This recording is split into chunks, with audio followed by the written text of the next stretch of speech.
Hey guys, 8.13 has been out for a few days now, so we're going to check in with Korea, see what they've got cooking up for us. They obviously try out a lot of new stuff with the changes every single patch, so hopefully you'll find something new you can play yourself. By the way, SteelSeries have given me another suite of gear to give away to you all, so thank you to them. It's a Rival 600 mouse, Apex M750 keyboard, which is the keyboard I use, and I love that one, and the QCK Plus mousepad. The link to enter is down below. It's really simple. Good luck with it if you want to. There's also another link to the SteelSeries website if you want to check out any of the gear that I use. I'll put it down there as well. Kindred is the first champion of the video, but I mean, really they buffed them in 8.11, 8.12, and 8.13, so it's no real surprise. This patch, the W now heals again, which massively improves their clearing in the jungle, so that's going to mean that they can fight a bit more easily. With more health, they can gank more as well, so it's more what comes from having more health in the jungle, if that makes sense. At the moment, Kindred has a really good early game after the changes, at least in Korea, which probably means they were overbuffed a little bit considering how well Kindred scales with stacks, and that's kind of the whole point of the champion. Now you have good damage, you have good dueling, good control in the jungle for crabs and objectives, and you can contest all of that a lot more.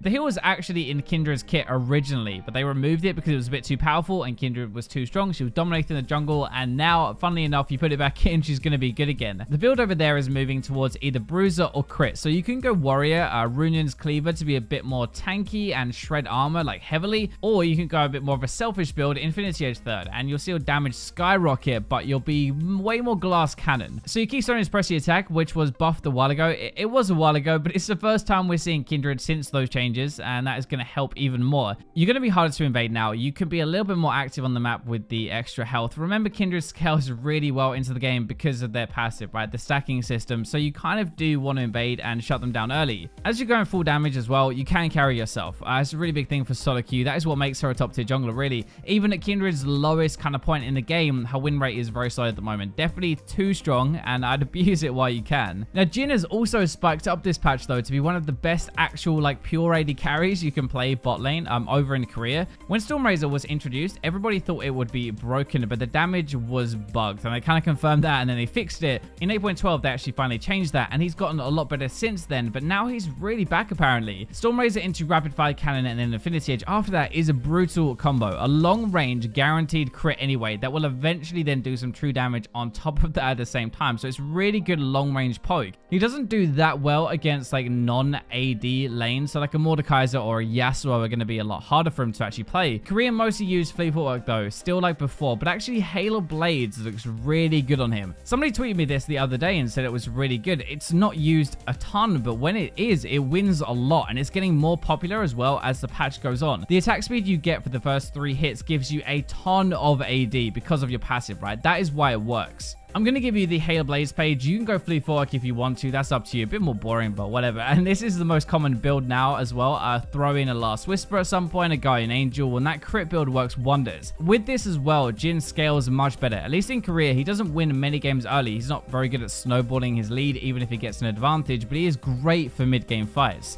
Jhin isn't as good over here in Europe and North America, but he's getting better. Give Halo Blades a try as well. I think it might actually be the push that brings him back to the top tier. Now, there is always one guy who flames me for revealing his Quinn pick on this channel, so shout out to you. You'll probably be in the comments as well, but she is so busted. You can play a bot lane, mid lane, top lane, probably in the jungle, honestly. Top is probably kind of a home for now, though, and where she does best. The new AD carry items are better than before, for her at least, I think. Ghost Spade first gives out combat move speed, the active to roam with. That is also arm penetration, which then feeds into the guaranteed crit from Stormrazor, and follow up with a shiv for that burst, plus that can actually crit. It is such a good, powerful 3-item combo. Get a Dust Spade as well after that, and you're going to be one-shotting everybody while going a million miles an hour, whizzing around the map. They take the whole move speed thing to another level with Phase Rush. Celerity gives more AD now, remember, as well, but even Water Walking, a kind of jungle rune. They fight over crap. They roam so much that they take that rune to buff them in the river. The thing with Quinn is you don't fall off as hard now either. Like, you're really good early game, but you can still run around and one-shot throughout the game as kind of like an assassin/AD hybrid thing. If you're playing a bot bot lane, by the way, her blind is insane. As long as you can hit it, of course, it's such a good counter at AD carries. Plus, you can burst them, you can hunt them down. They're kind of like your primary target. Wherever you play her right now, though, you don't have to worry that much about other people picking her. Like, most people don't like her. They won't play her that much anyway, so you stand a really good chance of getting her every single game, which, to be honest, is even better if you want to abuse the pick for now. We're going to go back to bot lane very quickly for Gragas support, one that I've mentioned a few times recently, so I apologize if you've already heard this, but it is so good, and especially when you go semi damage. I've seen a few more jungle Gragas go full AP since the 8.13 buffs, and he really hurts, by the way. They give him a lower cooldown on his W, though, and it gains some bonus range. Also in 8.7 a little while ago, but still, his AP ratios were buffed, so he is going to do more damage now. Gragas is a monster frontline, engage, and kind of damage support as well. That is going to work a lot like an Alistar. Your belly in lane is going to be your engage, right? You have your awesome follow-up damage after that, and with Aftershock and your W damage reduction, you aren't going to be instantly blowing up either. Koreans also abuse Zeke's with him massively. This item lets your AD burn their target for 50% more damage, which is insane when you think about it. It's a crazy damage boost. You ult, you activate it, you're in the middle of a fight, you're semi-tanky anyway, you have damage reduction, and you and your AD nuke them down. He's also an amazing roaming champion because he's kind of a jungler, right? Gragas is an engaged and ganking jungler. That's his job, so you've got that, but with Moby Boots roaming around the map alongside a more damage-heavy jungler now because you're playing support. Ziggs and Locket are the standard build, really. You can go more AP if you want to, then Aftershock is your keystone, though. You kind of need defense in runes to survive whichever build you go. If you get ahead, you're definitely going to do well. It is a kill lane, remember. He'll probably be played in the LCS very soon and then probably get more popular after that. It's everywhere at higher reloads in Korea and other regions as well, so it's so powerful. Twisted Fate is the first mid laner of the video, and before you flame me for saying this is not a new pick, I know Korea play it all the time, but it is Grasp Twisted Fate. I don't know who started this actually, but a lot of Korean challenger players are doing it now, and it's being used more and more. Grasp adds a heal and some damage onto your trading, so for melee matchups or matchups with weaker wave clear, you can actually hit them. It does make a lot of sense. I wouldn't use this against like a Xerath, for example, right? You're never going to get close to him, but against a Zed or an Echo, it works really well. It will let you survive lane a bit easier, have more lane control, bully a little bit harder, and the entire time you're stacking up more permanent health on top.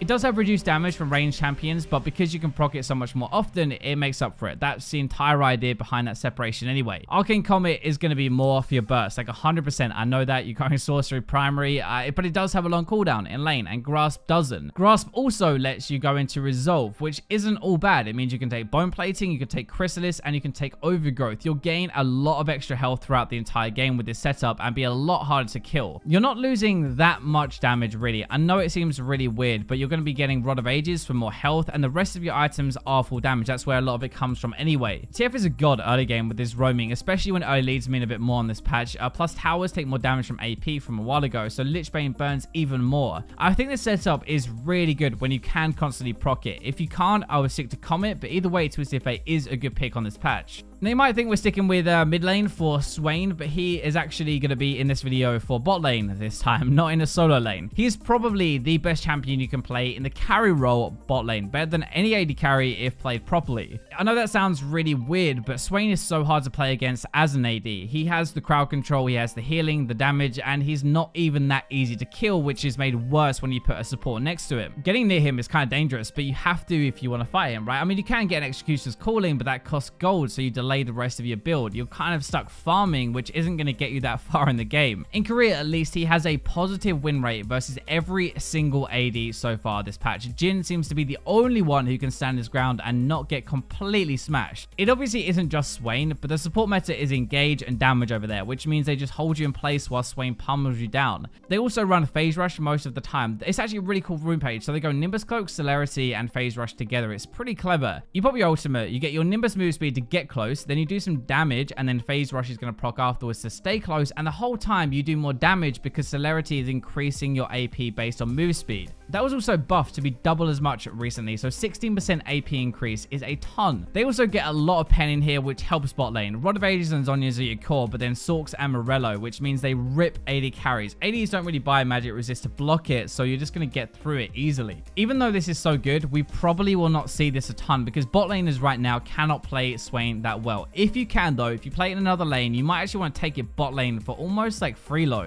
Echo is going to be our other mid laner for this video. Kind of makes sense. Assassin assassins are going to be everywhere right now. I was kind of surprised that we weren't seeing him a bit before. It was actually pretty bad, but now he's shot up from near the bottom of mid lane to top 10. I genuinely cannot find a solid reason why. Let me know down below if you have anything, but there are no direct changes to him. Nothing to any items or rune he uses. It is still pure burst damage, like Electrocute, Protobell, Lichbane, single target heavy to burst as you dive in, really. Echo is definitely a skill matchup for most lanes, which probably helps with this. He can win them, but he can also throw the lane if he plays it badly. Like Zed, for example, it relies really heavily on your ultimate usage and who plays that fight better. He is really good versus Zoe, though, and Fizz as well. Zoe, he can follow her ultimate jumps with his dash if he times it perfectly and just nuke her down. Fizz, he can dodge his ultimate with his, and that is a lot of where his damage is damage gone, and then you can turn on him. The mid lane in Korea is honestly just a lot of damage flying around and assassins, and Echo is one that can go even, snowball, and pretty much do the same thing. The one thing that is a little bit different actually is Echo can take TP, which is really good for countering plays around the map. Most other assassins need their ignite. The Echo win rate with teleport is much higher than with ignite in Korea. They don't use it to get back to lane except maybe early. They save it and then they use it against ganks and turn them. So those are the new picks that stand out this patch over in Korea. Hopefully it gives you something cool to try. Make sure you stick around and subscribe and like the video. Enter the Steel Series giveaway as well if you want to. Let me know what you think, but for now I will leave you with the robots.